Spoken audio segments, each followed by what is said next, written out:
Vamos agora à atividade onde a gente tem lá os 4 grupos. Eu só vou mencionar algumas coisas para os coordenadores dos grupos, caso eles já não saibam, mas no grupo vocês precisam ter, senhores coordenadores, a lista dos participantes. Tá? Aqui eu tenho um template de exemplo, mas vocês podem anotar em qualquer lugar.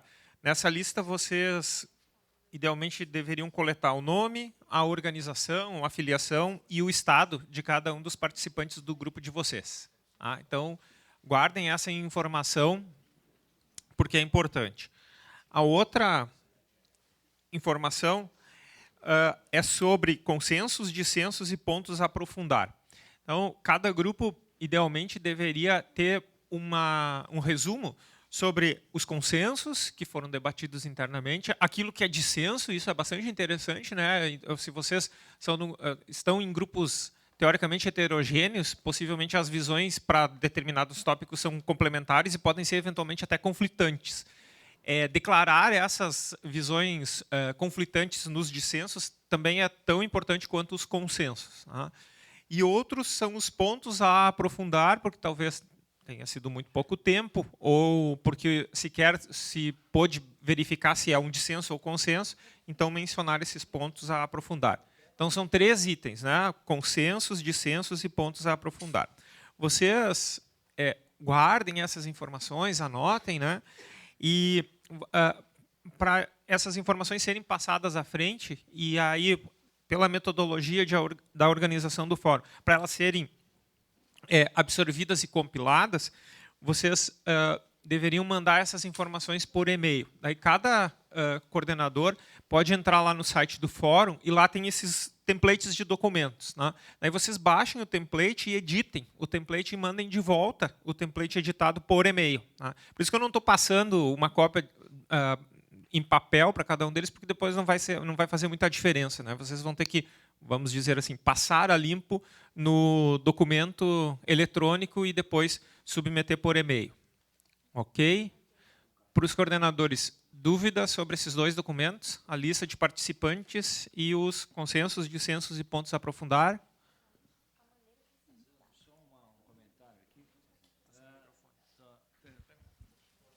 Acho que está faltando os coordenadores aqui na sala, né? Só para confirmar a presença. A Poliana está? Está ali.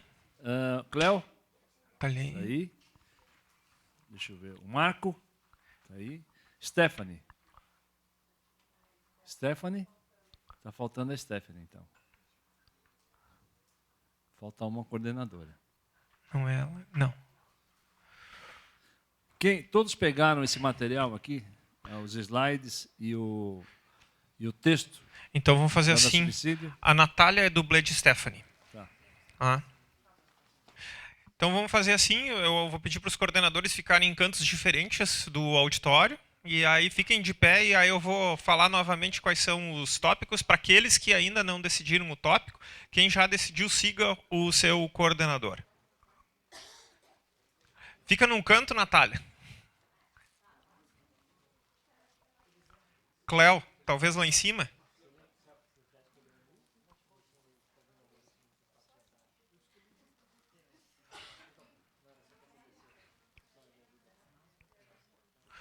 Poliana. Tá, ok. Marco. Tu te importa de ficar mais para cá, Marco? Tá, daí vocês não vão atrapalhar muito um grupo ao outro. Lisandro, você está com o nome dos grupos aí? Sim. O pessoal que está chegando agora? Sim, eu conto os nomes. Eu vou falar de novo. Só estou esperando os coordenadores se colocarem, daí eu conto novamente. Ah, tá. Então, ele vai falar novamente o nome dos grupos, aí vocês escolhem para fazer Pessoal, o para os novos que não estão em nenhum grupo, os grupos já estão se colocando em partes diferentes da sala e daqui um pouquinho eu repito quem são os grupos para vocês já se deslocarem para eles. A Poliana está aqui, tá. Poliana, vou pedir, desce um pouquinho porque vocês estão muito perto ali da Natália. Só para se as discussões ficarem muito acaloradas, vocês não se atrapalham mutuamente.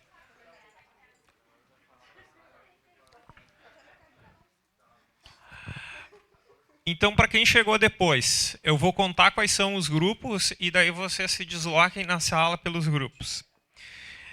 Lá em cima, na parte superior à esquerda, tem o grupo do Cleo, que é sobre formação de profissionais para a internet.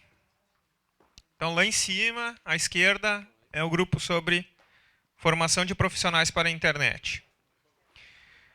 Depois, mais aqui embaixo, à esquerda, a gente tem o grupo do Marco Jorge sobre o impacto das novas tecnologias na educação. Depois aqui, à minha direita, lá em cima, nós temos a Natália, dublê de Stephanie, que é sobre quem é o profissional da internet. E depois, mais aqui embaixo, do lado direito também, a Poliana, sobre mercado de trabalho.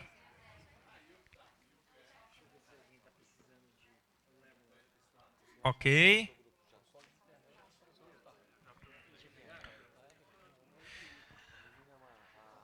Senhores, para os coordenadores novamente, eu já antes mencionei a lista de chamada, os consensos, dissensos e pontos a aprofundar, certo? Aí sobre o tempo do debate. Agora, estamos 2h15, né? A gente vai com o debate até as 13h15. Então, vocês têm 1 hora dentro do grupo para debater. Não xinguem o CGI e o Nick, porque o tempo é curto. Tá? O tempo é curto em qualquer situação. Mas então vocês têm 1 hora para debater. Nessa 1 hora, a gente vai ter os facilitadores, que é a Natália e o Marcelo, que está aqui. O Juca também vai ficar circulando. E eu e o Nivaldo também. A Virgínia. Nós vamos ir visitando os grupos assim de vez em quando para ver como é que vocês estão andando, se vocês precisam da nossa ajuda, se vocês estão muito calminhos, a gente coloca uma bomba para ir seguindo. Isso vai então até às 13h15, como eu falei. Depois, às 13h15, daí a gente volta à plenária normal, como a gente tinha de manhã, e daí a gente vai pedir para os 4 coordenadores dos grupos virem aqui na frente e fazer um relato do que aconteceu em cada um dos grupos. Tá? Vocês vão ter em torno de uns 12 minutos, né, Nivaldo? Por grupo. Tá? Então, o coordenador é importante que capture essas informações e quem está no grupo também ajude o coordenador a tentar sintetizar qual é a visão do grupo sobre esses 4 temas, para depois o grupo vir aqui e apresentar. Tá? Essas apresentações dos grupos elas vão até às 16 horas. Às 16 horas a gente tem o coffee break, a gente volta às 16h30, daí a gente vai ter a plenária convencional, onde a gente discute essas visões dos grupos que tinham sido acabados de apresentar antes do coffee break. Ok? Perfeito. Ratificando a informação que eu fiz antes do almoço, no link debates.nic.br tem lá o texto, vocês podem fazer o rascunho aqui das trilhas aí, e usem essa plataforma que vai ser mais prático para a gente compilar depois. O material tá disponível aqui. Vocês podem pegar uma. Acho que o coordenador pegou uma via, mas pode pegar mais uma. Tem aqui. Tem mais uma sobrando, quem quiser pegar. Ó, o material é para vocês aqui.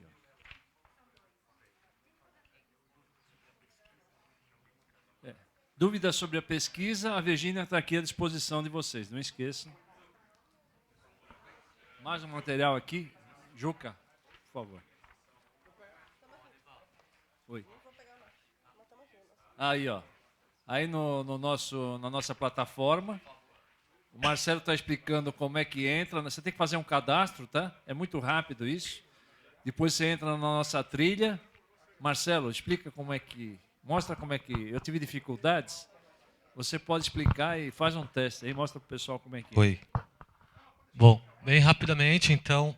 Aqui você vai cadastrar um e-mail, provavelmente vocês que fizeram inscrição no site já é o mesmo usuário, a mesma base. Então aqui você vai fazer o login e no texto você vai poder em cada item vir aqui e fazer o seu comentário.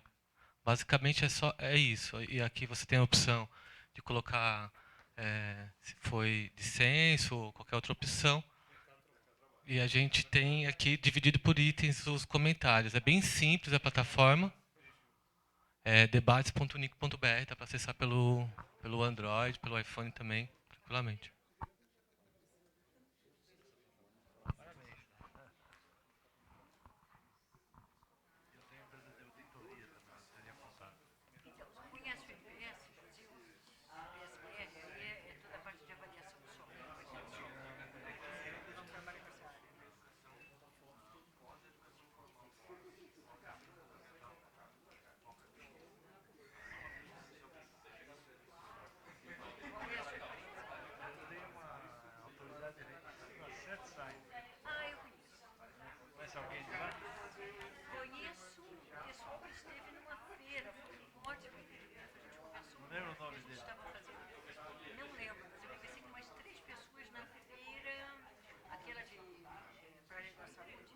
Ah, de saúde? Foi um japonesinho baixinho?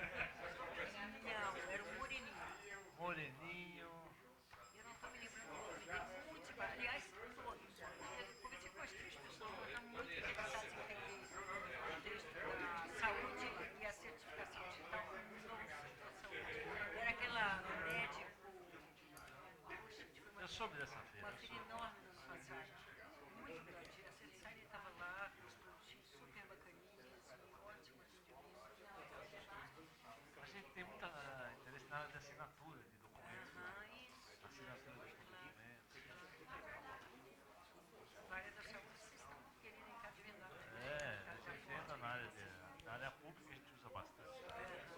Na área de saúde dos médicos, prontuário eletrônico, assinatura de receitas, né? E agora com o Porque qualquer funcionário mais, qualquer lugar, pega uma testagem. Na hora que tiver eletronicamente, o médico tiver que colocar lá a assinatura digital, não vai sair tão fácil assim. pois é. Mas é uma empresaça, a sua empresa é fantástica. Eu conheci há muito tempo atrás uma pessoa que fui fazer uma entrevista sobre o mercado de trabalho em função. E era um senhor meio ruivo, meio dourado. Ruivo, Não era ruivo, ele era dourado. Júlio Constantino, ele é o vice-presidente.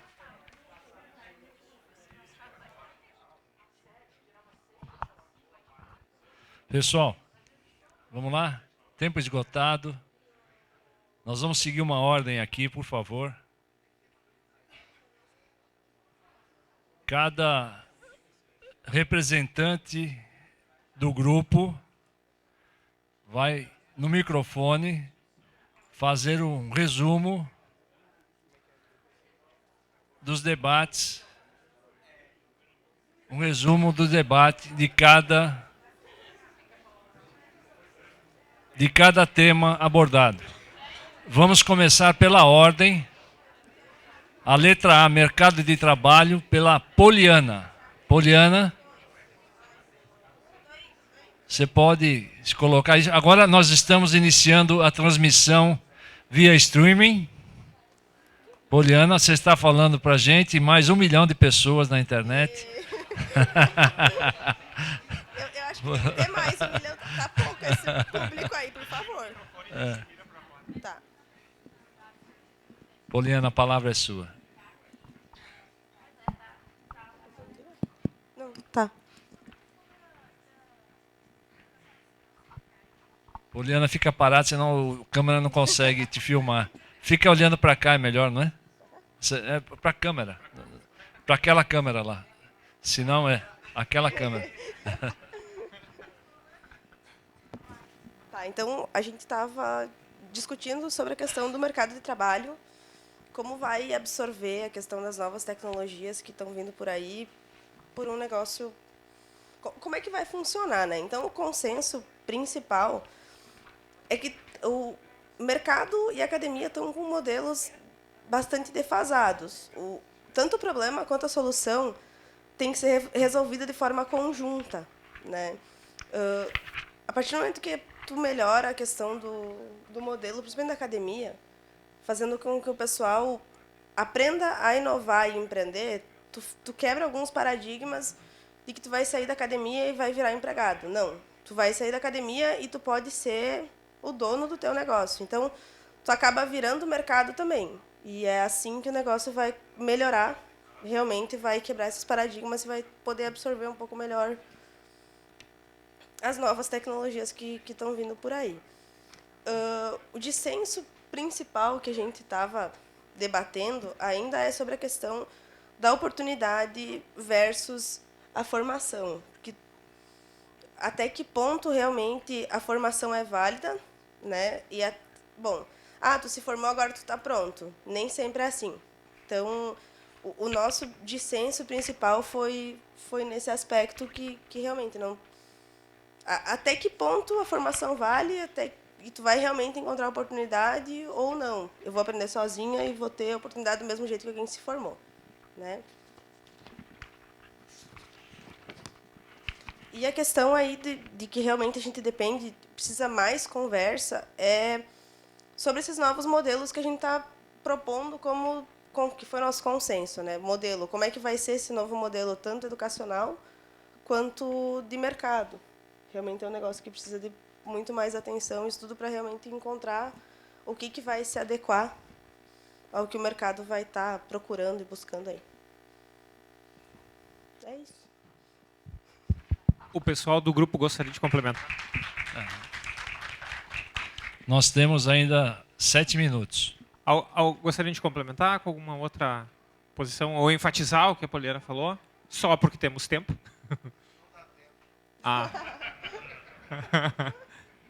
Tá bom.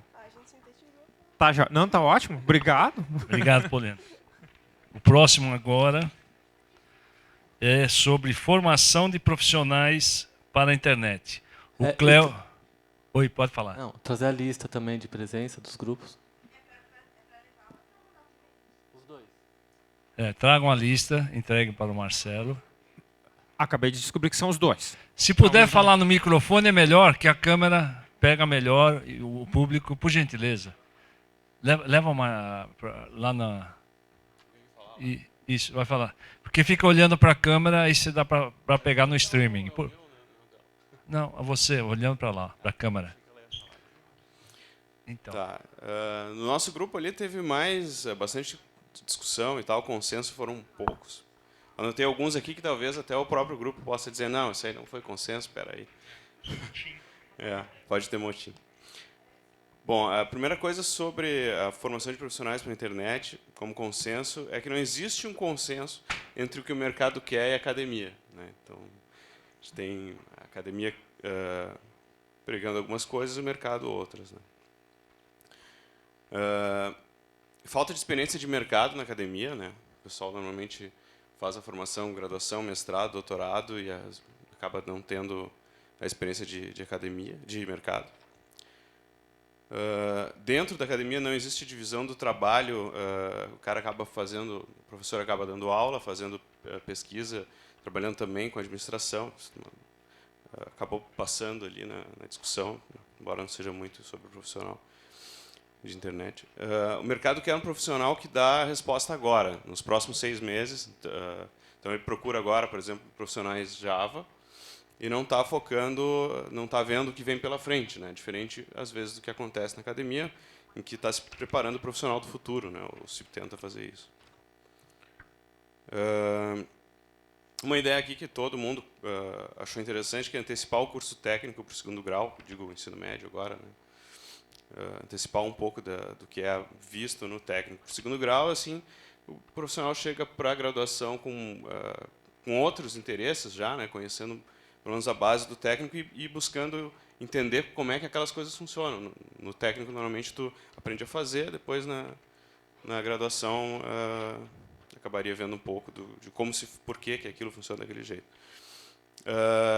Entendimento da pirâmide por parte do mercado, pirâmide aqui na questão de a parte técnica, a graduação e depois a parte de mestrado, doutorado.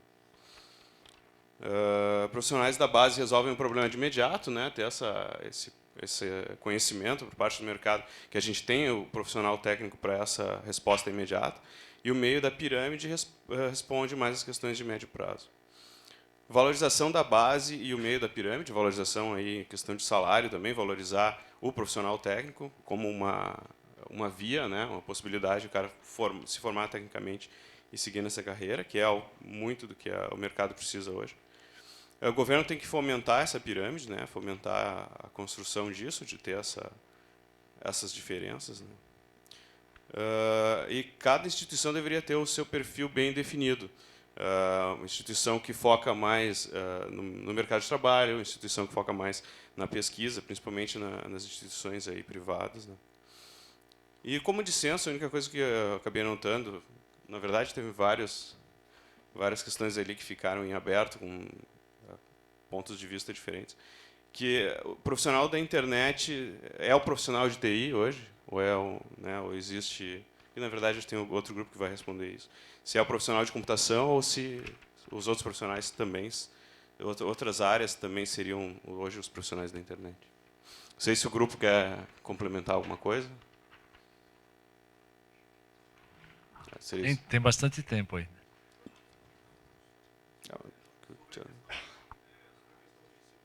Fala no microfone. Chega aqui. Chega aqui.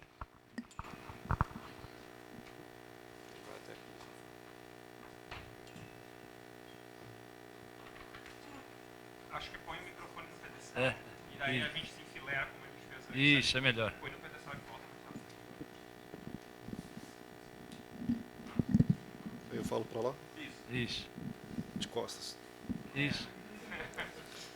Bem, uma questão que a gente percebeu é que as políticas públicas, elas valorizaram a formação de nível superior e deixaram o nível técnico de lado. Então, há uma carência de profissionais de nível técnico e que hoje não é suprida. Então, muitas vezes, o pessoal da universidade, chegam profissionais que precisam de uma formação técnica, mas não tem isso disponibilizado no ensino, né? Então, um exemplo claro é que os IFs hoje se tornaram também universidades, né? Os nossos Cefetes antigos, que davam boas formações técnicas, hoje estão se tornando universidades. Estão numa crise de identidade, não sabem se dão a formação técnica ou a formação universitária, né? Então, é esse sentido que a gente percebeu que atrapalha, né, e prejudica a identidade da universidade, né, e a demanda em descompasso, né, a demanda do mercado e o oferecimento da universidade.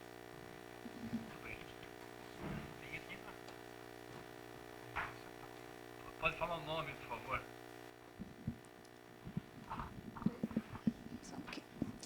Dá para ouvir, pode falar. Deu? Isso. Meu nome é Nara. Na verdade, eu cheguei atrasado num grupo, mas eu queria outro grupo. Eu queria justamente pegar o link que o colega acabou de falar sobre quando é que se ensina computação. Hoje nós temos os IFES, que, como ele disse, estão se preocupando mais com o ensino superior e temos pouca preocupação com o ensino básico. Agora eu faço parte de uma comissão que foi criada na SBC, no Congresso da SBC, para nós tentar discutir, para implantar a computação no ensino básico. Então, eu sou professora universitária há 23 anos, eu trabalho com lógica há 23 anos, eu dei aula na França, conheço mais ou menos como os países estão implantando a tal da computação no mundo, e não está funcionando. Por que motivo? Porque nós não temos professores. Nós somos um país com 200 milhões de habitantes, nós não conseguimos nem formar gente para colocar no mercado do trabalho. Então, como é que a gente formaria gente para trabalhar lá no ensino básico? Porque uma conta é pacífica, nós temos que começar a ensinar o empreendedorismo e a computação no ensino fundamental aos 12 anos. Eu não tenho dúvida nenhuma disso.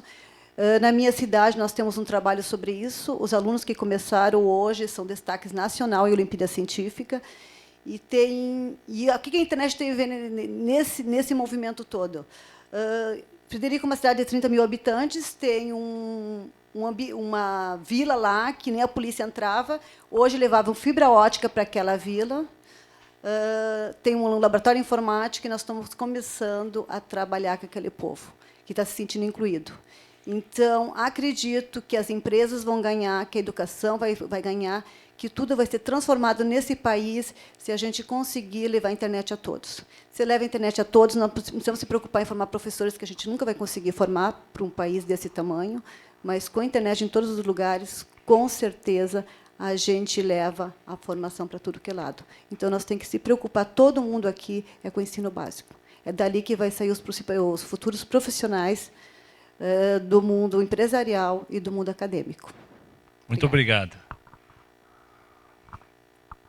Temos mais aí 4 minutos. Meu nome é César Marcondes, eu sou da Federal de São Carlos. Só 2 pontos. Complementando o que a colega acabou de falar, né? Houve uma iniciativa, acho que retrasado, de uma bolsa chamada pré-iniciação científica, que era dada para escolas de ensino médio, e aí o aluno podia fazer uma iniciação científica dentro da universidade. Isso aí parou, enfim, era um programa que eu achei bem interessante, porque trazia as escolas nas universidades.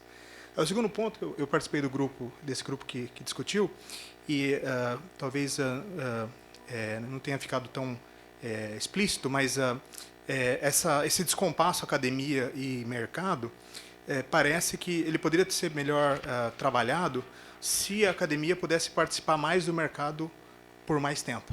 O que eu quero dizer com isso se, por exemplo, a gente tivesse a possibilidade de deixar de ser dedicação exclusiva e ser 40 horas e trabalhar, ter uma empresa, trabalhar no mercado para fazer também um trabalho de ponte com o mercado, com a academia, né? Isso é uma opção.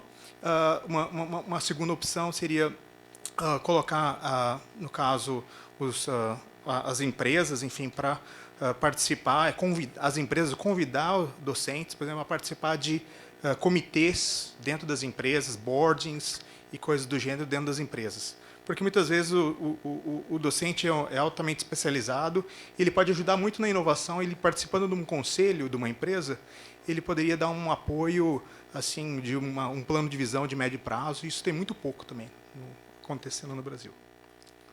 Muito obrigado, César. Bom, deixa eu ver aqui. Tem mais 1 minuto. Vamos lá. Carlinhos, quer fazer propaganda da SBC? Pode. Não, isso aí eu vou deixar para o presidente. Tá. Bom, Carlos Ferraz, UFPE, diretor de finanças da SBC, então, como sendo de finanças, não sou a melhor pessoa para fazer propaganda da SBC.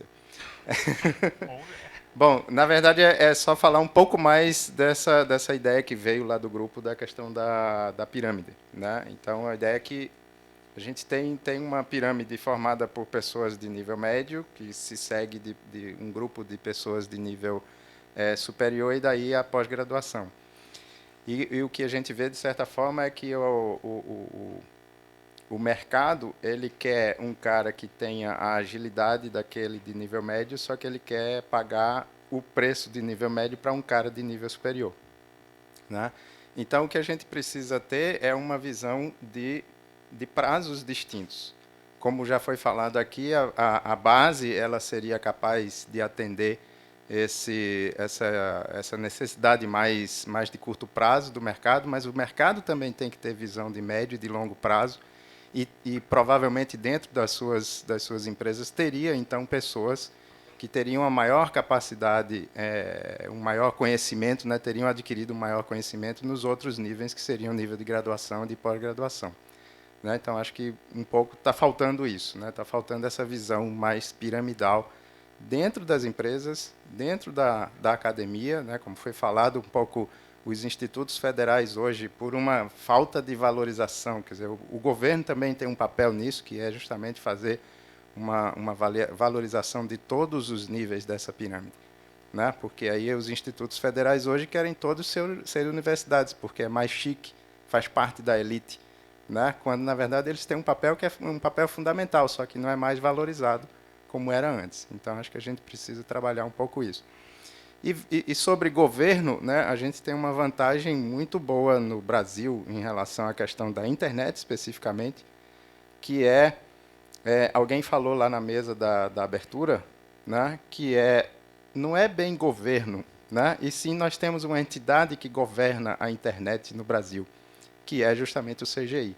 Né? E aí o CGI um pouco tem esse papel aí de mais ou menos direcionar essa internet, a gente começar a pensar nas empresas do futuro da internet no Brasil, né? O que eram as empresas lá atrás, quando a internet começou no Brasil? Era basicamente provedores de acesso. Então, a gente tinha que formar as empresas para aquele mercado que era dos provedores de acesso. Hoje, a internet é outra coisa. São várias e várias empresas com perfis completamente distintos. Não dá para a gente unificar a formação de profissionais para esse mercado tão diversificado.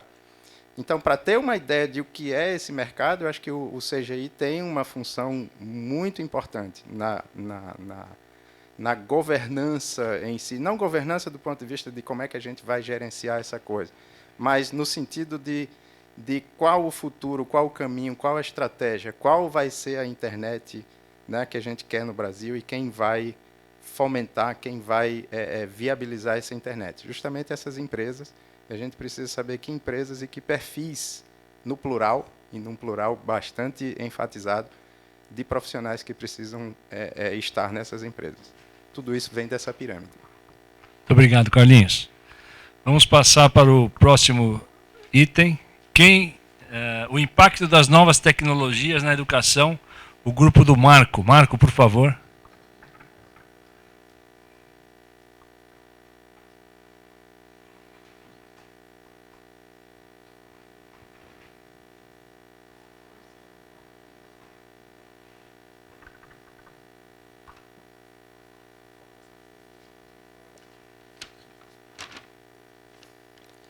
Bom, boa tarde a todos. A gente estava falando do impacto das novas tecnologias. A gente chegou aí no consenso que tem muita tecnologia disponível e que ela não é usada nem uma pequena parte, nem 10% dessa tecnologia é utilizada nas escolas, nos cursos, porque os professores ainda não se sentem capazes de utilizar essa tecnologia para usar nas aulas, interagir, fazer os alunos interagir com a tecnologia no processo acadêmico, pensar novas maneiras. A gente chegou no consenso que a tecnologia pode proporcionar muita multidisciplinaridade, de uma disciplina interagir com a outra na parte da internet, usando a tecnologia, mas também encontra muita a falta de interesse dos alunos. O conteúdo, a internet produz muito conteúdo, mas é difícil ver o conteúdo que seja relevante para o conteúdo bom que tem na internet. Não tem um filtro muito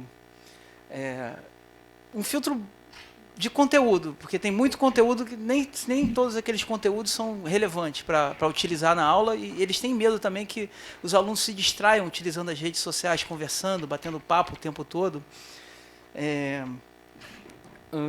A modernização falta muita modernização das infraestruturas das escolas, dos cursos, porque as escolas não dispõem de tanta tecnologia para incentivar mais a utilização dela nas escolas.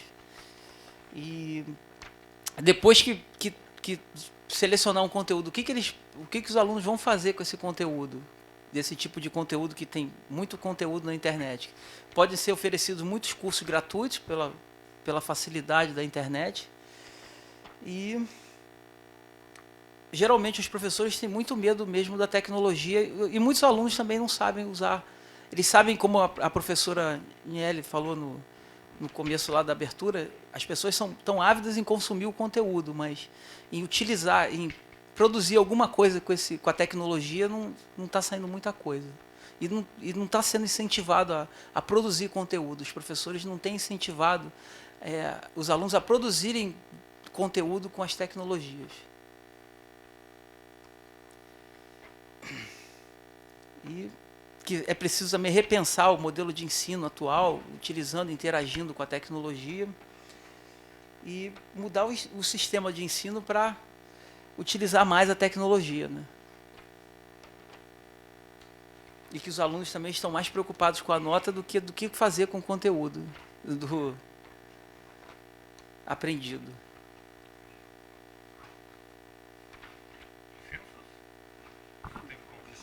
o dissenso sobre utilizar, a gente sugeriu ali utilizar estagiário para ajudar os professores a ter a aula assim, interagindo com a tecnologia, tipo um estagiário ajudando o professor a usar a tecnologia na sala de aula, fazendo a interação com os alunos, tipo um mediador entre a tecnologia e os professores que não se sentem aptos a usar a tecnologia para propor essa interdisciplinaridade com ela. Assim foi por causa do custo que isso traria, se uns queriam fazer com tutores, com estagiários, foi essa o dissenso. Muito bem, você tem muito tempo ainda. Alguém do grupo quer fazer uso da palavra? Por favor.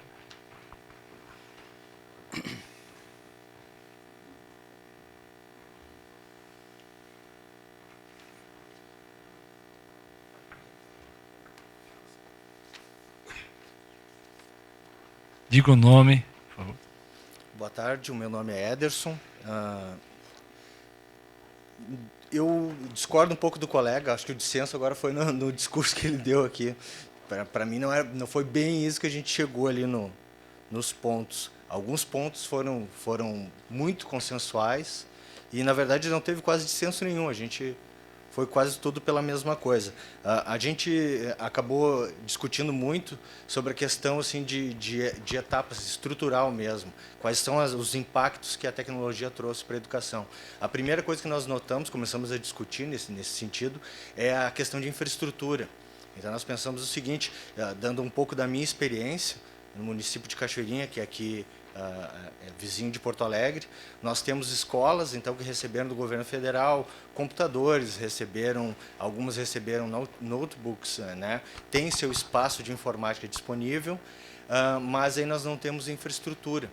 Então, muitas vezes se tem uma internet na escola, mas uma internet incapaz até de fornecer a conexão mais básica para os sistemas que hoje em dia a gente utiliza para documentação escolar, para controle de notas de alunos, de frequência.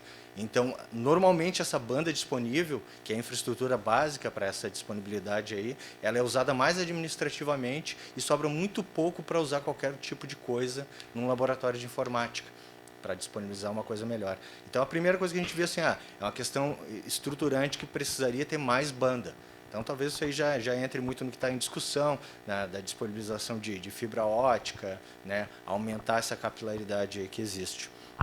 Então, nós pensamos primeiro nisso, conversamos sobre esses problemas, né? Estou certo aí, galera?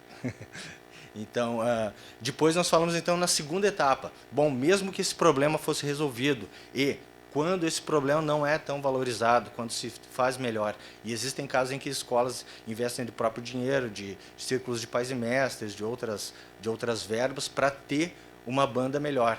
E existem esses casos também. Eu tenho um material, então eu tenho lá os computadores, eu tenho infraestrutura, e aí chega um momento em que qual o conteúdo que vai ser disponibilizado. Então, que conteúdo, que objetos educacionais eu tenho para disponibilizar para esses alunos. Então, muitas vezes não existe esse objeto educacional, tem que ser produzido. E aí entra lá na terceira etapa, que é quem vai produzir esses objetos educacionais, quem é que vai produzir esse conteúdo que vai ser disponibilizado para os alunos. Então, são vários fatores, né? Então, para nós, o que nós conseguimos conversar é que falta tudo desde o início. Aí, quando nós chegamos lá na questão dos conteúdos, entrou a questão que o colega falou dos estagiários, né? A gente falou mais numa tutoria, né? Então, entrou então na questão de que alguns professores têm dificuldade. Então, eles são reticentes quanto a usar a informática, porque eles não se sentem aptos. Eles dominam muito a área de conhecimento deles, eles sabem da aula deles, mas no momento que eles usam um recurso que não é tão comum a eles, eles podem vamos dizer assim, se atrapalhar, acabar perdendo aquela fluidez no passar o conhecimento. Então, o que a gente conversou, eu falei sobre uma experiência também que tem no município de Cachoeirinha, que é a disponibilização no caso, nós temos estagiários de informática que ficam dentro das escolas. Não precisariam ser exatamente isso, né? Então, nós falamos que isso seria mais ou menos como uma medida de transição. Então, para aquele professor que tem uma dificuldade maior de lidar com a informática, que ele possa passar sabendo que ele tem um suporte técnico ali. Se um computador parar, um estagiário vai lá, consegue botar aquilo para funcionar de novo, pode dar um suporte para ele pré-aula, dizendo que existe este ou aquele conteúdo dentro da área de conhecimento que ele quer passar, discutir com ele, negociar, ver o que pode ser trabalhado, ajudar ele a produzir um material para aquele momento. Então, isso é uma experiência que nós temos no município que, de certa forma, ajudou, né? Mas aí nós chegamos no próximo passo, que é a questão de estruturação da própria educação, que os professores já deveriam chegar com esse domínio, com esse conhecimento, ou pelo menos assim sem reticências no uso dessas tecnologias. Então, toda uma discussão de como a tecnologia vai ser feita. E aí, extrapolando isso, mais para a educação em geral, mesmo com ou sem tecnologia, do que está sendo cobrado desses alunos. O resultado, o que é. Então, falando assim, se eu tiver todo o conteúdo do mundo, o professor tem conteúdo rico, o que eu cobro do aluno? Se eu já dei tudo. Ele tem todos os PowerPoints, ele já tem todos os PDFs com todo o conteúdo, o que eu cobro dele? Então, é essa discussão que tem que acontecer. É o pensar, é o valor daquela informação, é o que se retira, é o senso crítico. E aí entrou também na questão que o colega falou dos conteúdos, né? Na internet tem muito conteúdo disponível, mas tem que ter o senso crítico para escolher que conteúdo bom existe para isso. Então, que mais do que ensinar, que tu tem que buscar num livro, que tu tem que buscar numa fonte acadêmica, numa fonte, né, que seria mais confiável, mesmo as fontes confiáveis podem falhar. Então, nada substitui o senso crítico, nada substitui o raciocínio lógico, a avaliação, e isso é que a gente acabou chegando lá. O que mais? Me ajuda aí, gente. Alguma outra coisa que faltou? Fala no microfone. A gente tratou também da questão do empoderamento do aluno, porque a tecnologia tem a capacidade de dar a chance do aluno notar que o conteúdo que ele está vendo não é tudo. Com o Open Learning, ele pode ver o conteúdo mais adiante do que o professor está dando e ele pode cobrar do professor, olha, não é bem isso que eu estou vendo, por que você não está ensinando essa parte, por que você está omitindo informação de mim. Ele pode cobrar do professor para que ele vá além, ele dá a capacidade do aluno de ir além. Tanto questão de cobrança do professor, como o EAD a gente tratou também, que permite que o aluno estude a qualquer hora, em qualquer lugar, mas a gente entrou num dissenso. A gente entrou num dissenso que o EAD é bom porque dá mobilidade ao aluno, mas perde um pouco das relações, que fica difícil fazer atividades colaborativas e as pessoas perdem contato físico. Muito bem, muito obrigado. O único grupo que 11 minutos deu certinho. Parabéns a vocês. Agora o UTD, a Stephanie, vai falar quem é o profissional da internet. Stephanie, você chegou, Stephanie? Tu é aluna, né, Stephanie? Tu é aluna? Ah, então tá. Então, o EAD não vai resolver as questões de disciplina. Ok, me perdão. Oi, gente. Então, seguinte, nós concluímos que não existe um profissional da internet. No que diz em relação à classificação de ocupações. Não existe uma formação específica, né, uma regulamentação que diga eu sou um profissional da internet em termos de regulamentação. Nós concluímos que a internet é multidisciplinar, né? Nós temos pessoas que se utilizam da internet para propagar conhecimento, para adquirir conhecimento e, assim, exercerem suas ocupações e atividades. Exemplo, pessoas que são youtubers, um exemplo, maquiadores ou maquiadoras, que têm a sua profissão de maquiagem, né, que se envolvem nessa área, mas se utilizam da internet para propagar seu conhecimento e exercer suas atividades. Temos pessoas que trabalham na internet, como foi citado, né, da internet não temos um profissional específico da internet, já que ela é multidisciplinar. Pessoas que trabalham na internet, né, que se utilizam dela para disseminar e exercer suas funções, de conteúdo, compartilhamento de conteúdo e aquisição de conteúdo também, por que não?